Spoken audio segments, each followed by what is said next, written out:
Merci, cher collègue. L'amendement identique, le 819, Madame Pour-Sopoli. Oui, un amendement pratiquement identique, dans un autre registre que les amendements précédents, mais toujours dans une option de prévention et de santé publique. Nous proposons de mettre à contribution les messages publicitaires portant sur les jeux en ligne et paris sportifs.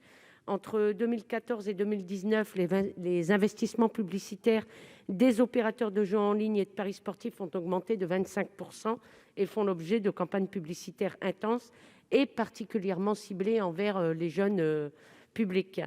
D'après les chiffres de cette nouvelle autorité de régulation, à savoir l'Autorité nationale des jeux, 3 parieurs en ligne sur 4 ont moins de 34 ans et on sait combien ce public est particulièrement vulnérable au phénomène d'addiction.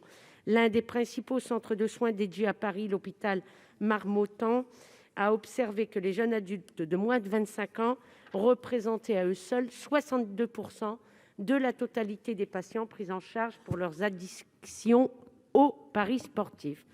En 2019, dans une étude, l'OFDT relevait que les pratiques de jeu à risque modéré ou excessif se rencontrent chez les hommes plus jeunes, issus de milieux modestes, ayant un niveau d'éducation et des revenus inférieurs à ceux des autres joueurs.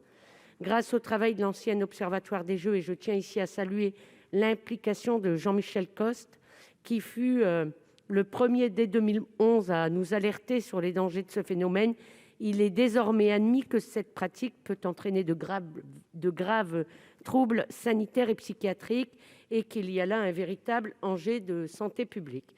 Le présent amendement vise donc à limiter la publicité en ligne afin de réduire l'exposition des plus jeunes en taxant les investissements publicitaires des opérateurs. Je précise que le marché du jeu en ligne et de hasard représente plus de 48 milliards d'euros de mise.